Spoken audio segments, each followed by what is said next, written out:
Assalamualaikum warahmatullahi wabarakatuh. Waalaikumsalam warahmatullahi wabarakatuh. Apa kabar ibu semua? Sehat?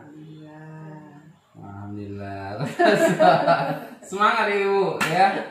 Jadi setiap pertemuan kelompok kita kan akan dapat pembelajaran baru, dapat ilmu baru. Jadi harus lebih semangat ya.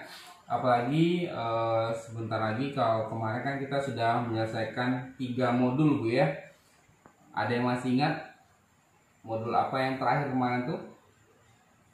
Tentang kesehatan dan gizi ya. Nah, ini berarti tidak diulang ya. Ya, pertemuan bulan lalu kita membahas tentang kesehatan dan gizi. Salah satu pembahasannya itu ya tentang apa tuh? 1000 hari pertama dalam kehidupan ya. Jadi 1000 hari pertama dalam kehidupan itu dimulai dari mana? Hamil. Nah, dari ibu hamil. Benar sekali Bu, dari ibu hamil sampai anak usia 2 tahun ya. Jadi benar. Jadi dari mulai ibu hamil ibu biasa berapa bulan Bu? 9 bulan. Kalau jangan sampai lupa sama ibu ya. Jadi 9 bulan di dalam kandungan sampailah anak usia 0 sampai 2 tahun atau 24 bulan. Nah, semuanya kemarin kita harus ingat-ingat selalu Bu ya. Jadi nanti sangat penting 1000 hari pertama itu, karena nanti kesehatan anak, terus kekurangan anak itu bisa berakibat permanen sama anak. Jadi kalau emang anak kurang gizi di 1000 hari pertama, bisa nanti sampai dia usia dewasanya dia akan memiliki kekurangan, baik itu kekurangan fisik ataupun kekurangan psikis yang ada dalamnya. Baik ibu-ibu semua, sekarang kita lanjut ke modul keempat. Modul keempat ini itu akan berbicara tentang perlindungan anak. Nah, ibu-ibu KPM pastinya sudah punya putra putri semua ya, punya anak ya.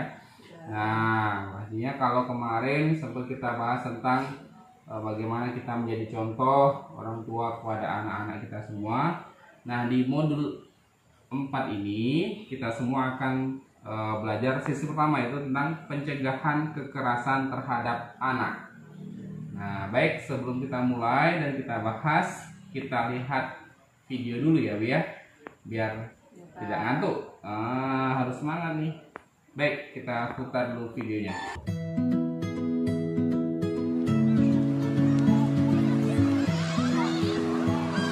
Serunya bermain bola. Ada siapa itu? Ada orang mau kasih bola baru buat Aksa. Wah, Aksa pingin sekali. Anak pintar, jangan ikut dengan orang lain ke tempat sepi ya. Ingat, kalau ada yang mau peluk dan cium-cium kamu, tidak boleh kalau tidak ada orang tua kita ya. Kalau ada orang yang mau pegang badan, dada, perut, dan sekitar celana, tidak boleh. Kalau ada yang memaksa, harus teriak yang keras. Tidak mau! Dan langsung lari ke tempat yang ramai. Tolong! Jangan takut atau malu ya. Cepat kasih tahu orang tua atau guru yang kita sayangi. Tidak boleh ada yang memaksa kita untuk melakukan hal yang tidak kita sukai. Bahkan orang yang paling dekat sekalipun, seperti orang tua, kakak, paman, kakek, guru, teman, atau orang yang tidak kita kenal. Jika anak-anak mendapatkan perlakuan tidak menyenangkan dari siapapun, orang tua harus membawa mereka berkonsultasi dengan para ahli agar anak bisa ceria kembali. Ingat, hubungi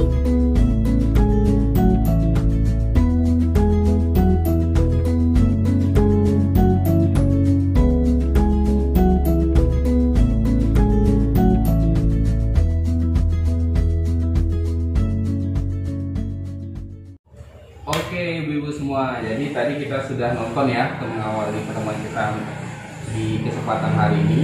Nah, jadi tadi yang biasa terlihat dari video Ini juga kita harus ingatkan sama anak-anak kita ya. Jadi dari video ini masih ada ya, itu dipersembahkan oleh UNICEF dan juga dari Kementerian Pemberdayaan Perempuan dan Perlindungan Anak Republik Indonesia. Jadi namanya GN AKSA, Gerakan Nasional Anti Kejahatan Seksual Terhadap Anak. Nah, jadi ibu-ibu semua itu yang harus kita antisipasi agar kiranya tidak terjadi kekerasan pada anak. Sebelum kita lanjut kekerasan, ibu-ibu sudah tahu belum kalau menurut undang-undang pengertian anak itu apa? Tahu belum batasan seseorang itu dikatakan anak-anak dan usia remaja? 17 tahun. Nah, sebelum 17 tahun. Ibu, sasak? Tahu? Sebelum berapa? 17 tahun. Nah, oke. Jadi mungkin patokan ibu-ibu semua 17 tahun karena lihat ini Bu ya, orang anak kalau buat SIM atau KTP kan ya 17 tahun. Tapi nah ini perlu kita beritahu bahwasanya kalau berdasarkan Undang-Undang Perlindungan Anak, jadi anak itu adalah seorang yang belum berusia 18 tahun. Nah, kalau berdasarkan Undang-Undang Perlindungan Anak itu 18 tahun. Ya, hebatnya termasuk yang masih dalam kandungan. Nah, walaupun masih dalam kandungan, dia terkategori sebagai anak. Nah, kalau dia sebagai anak, otomatis dia mempunyai hak-hak yang harus dimiliki oleh anak tersebut. Ya, diantaranya yaitu hak yang melekat pada martabat manusia sebagai insan ciptaan Tuhan Yang Maha Esa yang sifatnya tidak boleh dilanggar oleh siapapun. Banyak hak Bu ya yang harus kita berikan. Hak itu berarti apa? Sesuatu yang ada hak ada kewajiban. Nah, ayo, ada hak ada kewajiban. Oh ibu semua. Sesuatu yang Apa? Hak dan kewajiban. Ada yang tahu? yang memang harus dipenuhi. Nah, kan hak. Kalau kewajiban biasanya kita terhadap orang luar. Kalau hak itu berarti nah apa yang kita terima dari orang lain ya kan. Jadi hak-hak anak itu diantaranya yaitu dia hak bermain, berrekreasi, terus mengemukakan pendapat gitu kan. Itu hak-hak yang memang dijamin sesuai dengan Undang-Undang Perlindungan Anak. Oleh karena itu sebagai orang tua kita wajib memberikan hak itu wajib ya, hak itu wajib diberikan kepada anak-anak kita semua agar kiranya anak-anak kita dengan hak yang diberikan itu bisa menjadi anak yang tumbuh kembangnya baik ya. Nah, kita baca dulu kalau berdasarkan modul Ibu ya. Kalau berdasarkan modul ini ada 31 hak anak yang biasanya Ibu sudah tahu ya, cuman secara teorinya ya kalau kita baca modul. Pertama itu bermain, berkreasi, berpartisipasi, berhubungan dengan orang tua bila terpisahkan ya, bebas beribadah sesuai agamanya, bebas berkumpul, bebas berserikat, hidup dengan orang tua, kelangsungan hidup, tumbuh dan berkembang, terus juga nama, identitas, kewarganegaraan, pendidikan dan informasi. Jadi anak berhak Ibu beri nama yang baik ya.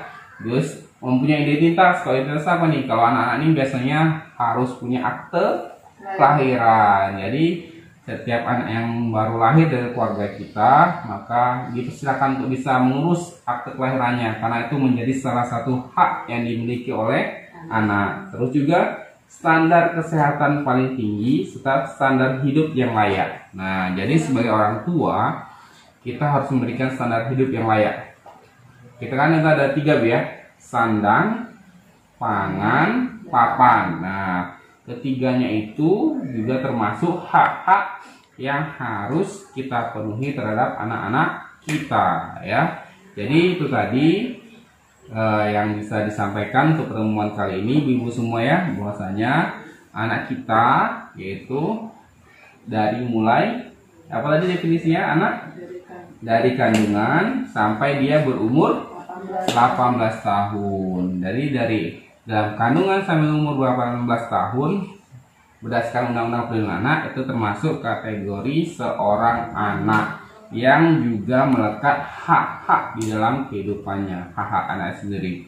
Dan seperti film yang tadi kita saksikan, bahwasanya kita sebagai orang tua juga harus memproteksi atau harus menjaga anak-anak kita dari kekerasan-kekerasan yang mungkin saja terjadi dari lingkungan sekitarnya, ya, bisa dari keluarga terdekat ataupun orang lain. Karena itu, setiap anak-anak kita sedang bermain, kita pun sebagai orang tua harus selalu perhatian. Baik Ibu, mungkin itu pertemuan kita kali ini. Ada yang ditanyakan? Tidak. Bu Sasa ya. Kalau suruh tanya tidak. Mau coba pulang Bu ya? Oke, ibu-ibu semua, mungkin itu sedikit yang bisa saya sampaikan untuk pertemuan kali ini. Ke depan di bulan berikutnya kita pun akan masih melanjutkan ya pertemuan P2K2 kita. Ayo, P2K2. Ada yang dapat belum? Ayo.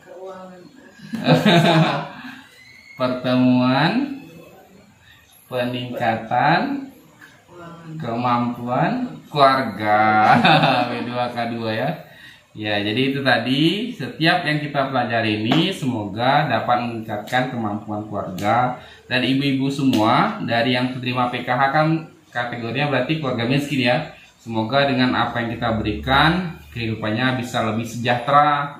Nah, agar ibu-ibu semua bisa cepat wisuda kalau istilah ya, bisa lulus. Harusnya kita waktu 6 tahun ya, sebelum 6 tahun kita sudah bisa sejahtera, sehingga nanti keluarga miskin yang lainnya pun bisa terbantu karena kita sudah sejahtera. Baik, demikian sedikit penutup dari saya, dan semoga pelajaran hari ini untuk kita semua, saya sendiri dan juga ibu semua, kita harus menyadari akan hak-hak anak kita yang harus kita berikan kepada mereka semua. Dan saya akhiri dengan wassalamualaikum warahmatullahi wabarakatuh. Waalaikumsalam warahmatullahi wabarakatuh.